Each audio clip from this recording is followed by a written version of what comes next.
Hola a todas, hola a todos. Mira, para empezar y para quitarme un poco de presión voy a serte sincero. No tengo ninguna experiencia en esto de estar hablando delante de una cámara.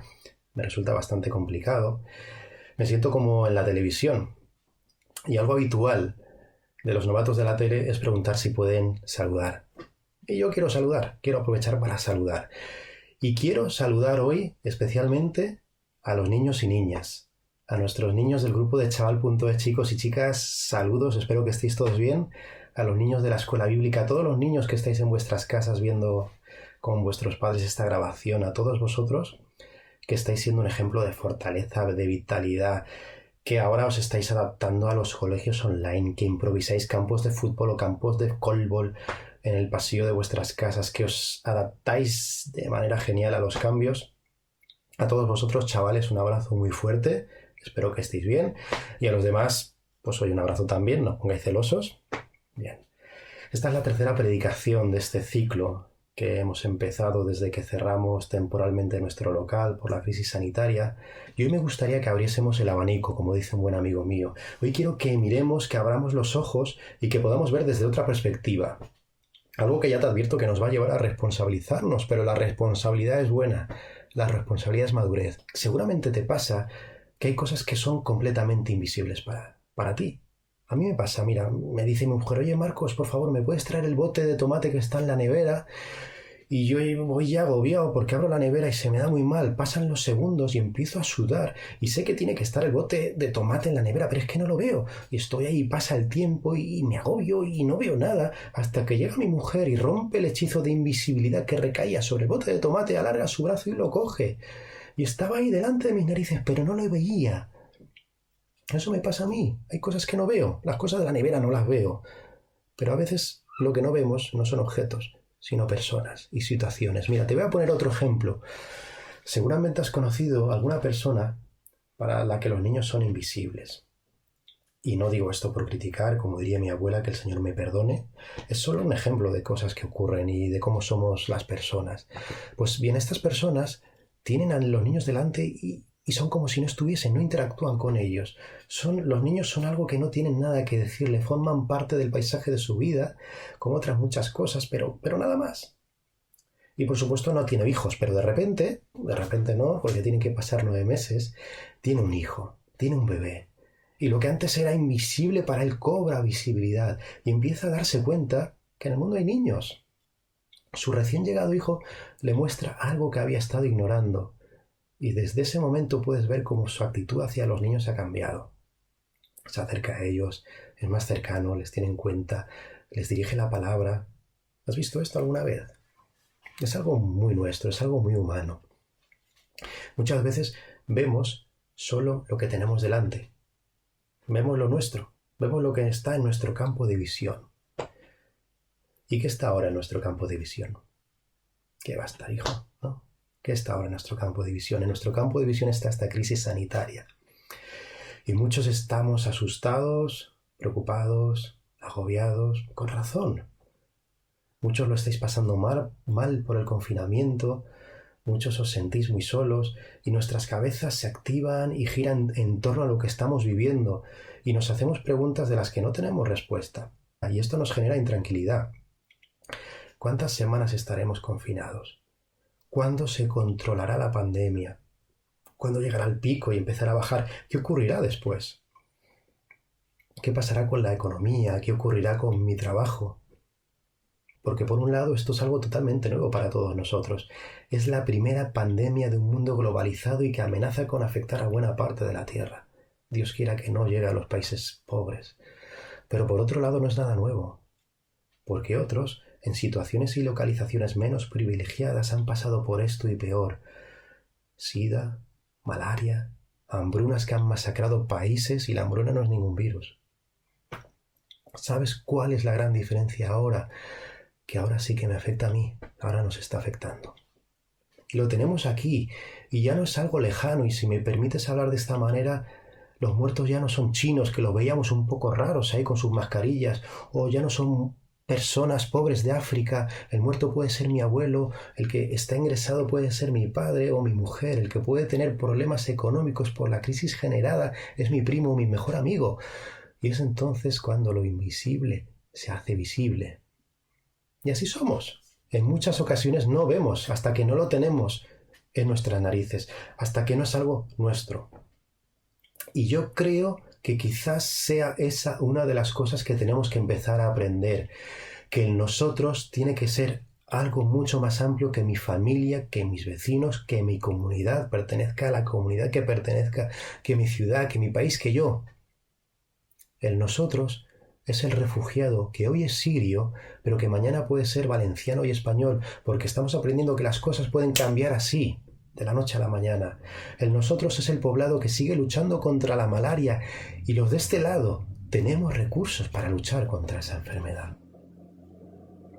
Mira, si vamos a la Biblia, vemos que en ella se presenta un mensaje, una buena noticia, de hecho es la gran noticia, es lo que significa evangelio, y esa noticia desde un pueblo concreto se va comunicando a toda la humanidad. Ese pueblo era el judío, y el pueblo judío no entendió muy bien ese mensaje, porque no entendió en nosotros. Ellos se veían a ellos como la niña de los ojos de Dios. Pero ya Dios le había dicho a Abraham, que en él serían benditas, ¿qué? Algunas naciones de la tierra. ¿Dijo eso? No dijo eso. Dijo que en él serían benditas todas las naciones de la tierra. Y la gran mayoría de los judíos no lo vieron. Y se quedaron instalados en la separación entre el yo y los demás. Entre ellos y nosotros. Pero gracias a Dios, esa bendición para todas las naciones de la tierra se cumple a pesar del egoísmo humano, se hace real. Y quien personifica esa promesa de bendición es Jesús. Él es la bendición para todas las naciones. Y llega Jesús y rompe con una religiosidad egoísta, generadora de injusticias, mantenedora del estatus de los poderosos. Y eso nos gusta a muchos, que quieren seguir manteniendo esa separación, que quieren seguir dispensando ellos las bendiciones divinas, que quieren seguir siendo los intermediarios. Pero con Jesús ya no hace falta intermediarios. Decía Pablo a Timoteo, porque hay un solo Dios y un solo mediador entre Dios y los hombres, Jesucristo hombre. Pero los poderosos de aquel momento no querían liberar esa bendición, no querían democratizarla, no quieren que sea para todos, se la quieren guardar para una élite. Y no les cuadra lo que Jesús, lo que Dios está proponiendo. Y mueven hilos y manipulan y matan a aquel que estaba poniendo en riesgo el chiringuito político-religioso que tenían montado. Jesús, Emmanuel, pregunta, ¿qué significa Emmanuel? Exacto, Dios entre nosotros, Dios con nosotros. En vez de guardarse en un banco suizo millones conseguidos por comisiones ilícitas, como parece que es lo que hacen los reyes, este rey no solo no tiene donde recostar la cabeza, sino que se da completamente, y se da por nosotros. Se da por todos, para todos, y con esa muerte de la que se podría haber librado, se entrega por el chino, por el iraní, por el guineano, por el rumano, por el español, el americano, el brasileño, el colombiano, el marroquí, para todos, porque para él no hay nadie invisible. Y para sellar de forma clara lo que había enseñado y proclamado, vence aquello que no podemos controlar y que tanto miedo nos da. El mayor de los miedos. Jesús vence a la muerte. Y la vence para darnos vida y para crear un solo pueblo, una sola nación, un nosotros que incluye a todos, donde, como dice la Biblia, ya no hay judío, ni griego, hombre, ni mujer, esclavo, ni libre. Un solo pueblo que reconoce a ese Dios único. El Dios para quien no hay invisibles. El Dios que no da mensajes desde las alturas, sino que desciende a lo más bajo para poder llegar a todos y no dejarse a nadie. Ese es mi Dios. Y ese puede ser también tu Dios. Y esa actitud, ese ejemplo, es en el que debemos caminar los seguidores de Jesús. Mira, ahí una de esas historias bíblicas que yo diría que son conocidas universalmente es la historia de Jonás. ¿A que la conoces? Aquel que fue tragado por un gran pez, y nos quedamos con la anécdota de lo llamativo de ese incidente con el pez. Pero eso es algo casi anecdótico, a lo que apenas se dedican 2 versículos. Lo más importante de la historia de Jonás es que nos muestra quién es Dios y cómo somos nosotros. Te recomiendo que leas el libro de Jonás. Es muy cortito, muy entretenido, de verdad muy interesante. Y resumo rápidamente la primera parte del libro. Dios envía a Jonás a predicar a Nínive. Nínive era una megaciudad en aquel momento y que todo lo que tenía de grande lo tenía de perversa. Era una ciudad horrorosa, una ciudad que formaba parte del imperio asirio, que era reconocido como un estado terrorista. Y no voy a dar más detalles porque igual os pongo mal del estómago y no es plan. Y Dios le dice a Jonás, oye, ve a Nínive y diles que su maldad ha llegado al cielo y que la ciudad va a ser arrasada. Pero Jonás no le hace caso a Dios. Jonás huye, no quiere hacer lo que Dios le ha pedido. ¿Y sabes por qué no quiere hacerlo? Porque sabe que si va a decir eso a los habitantes de Nínive, existe la posibilidad de que se arrepientan. Y Jonás conocía muy bien a Dios. Sabía que si los de Nínive se arrepentían, Dios los iba a perdonar, porque Dios es antes que nada el Dios del perdón, el Dios de la misericordia. Y Jonás, si tenía que ir en esa dirección, va en la otra. Si tenía que ir por tierra, coge un barco y se va al sitio más lejano que él conocía. Y va, coge ese barco, compra el billete de barco y ahí se desata una tormenta terrible, algo casi inexplicable para los propios marineros, hasta el punto que los marineros entienden que hay algo que está fallando, esa tormenta no es normal, y se dirigen a sus dioses, a lo que ellos conocían, y empiezan a rogar y a clamar. Y mientras tanto, ¿sabéis qué estaba haciendo Jonás? El que conocía a Dios estaba escondido y estaba durmiendo. Pero Dios quería y quiere dar siempre una oportunidad.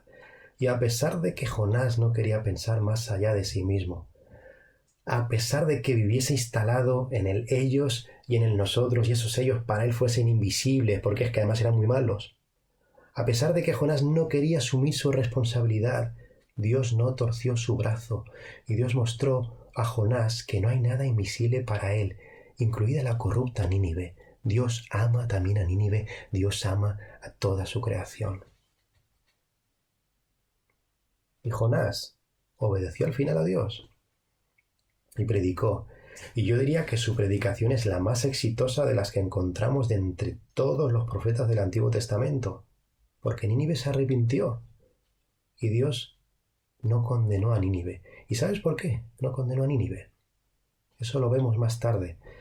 En el Evangelio de Juan, Juan 3:17 dice, porque no envió Dios a su Hijo al mundo para condenar al mundo, sino para que el mundo sea salvo por él. Que esta crisis pueda servir para ensanchar nuestro campo de visión, para mirar más allá, para ver el sufrimiento, para ver las necesidades, para ver las oportunidades. Y como seguidores de Jesús, si eres seguidor de Jesús, para que actúes, para que toques, aunque ahora tengas que hacerlo con el codo o con guantes, para que consolemos, para que animemos, para que retemos. En esta tormenta estamos todos. Pero es cierto que si sigues a Jesús, tienes una responsabilidad muy grande. Y puedes quedarte agobiado, durmiendo en el camarote, como hizo Jonás en primera instancia. Puedo taparme los ojos como hacen los niños pequeños, ¿no? Que se tapan los ojos y se creen que ya nadie les ve. O puedes despertar, puedes abrir los ojos y asumir tu responsabilidad. Mira, te voy a dejar con un texto que encontramos en el último libro de la Biblia, el libro de Apocalipsis, en una de las cartas a las 7 iglesias. Es el mensaje a la iglesia de Laodicea. Laodicea era una ciudad muy próspera. Tenía 3 industrias tremendas, la textil, la financiera y una potente industria médica. Tenían un colirio que era muy conocido para los ojos. Les dice Jesús en Apocalipsis 3:18, te aconsejo que de mí compres oro refinado por fuego para que te hagas rico, vestiduras blancas para que te vistas y no se manifieste la vergüenza de tu desnudez, y colirio para ungir tus ojos para que puedas ver. La comodidad, la prosperidad en la que ellos vivían no les dejaba ver la realidad. Hay invisibles en tu vida. Hay ángulos muertos, como cuando yo abro la nevera. Pídele a Dios que abra tus ojos, porque para Dios no hay invisibles.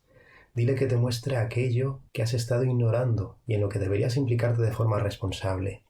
Y tú, que quizás has vivido con una idea distorsionada de Dios, no creas por ahí lo que dicen, ve a la Biblia, busca la verdad y no eres invisible para Dios. Que el Señor, que Dios nos ayude. Seguimos siendo iglesia.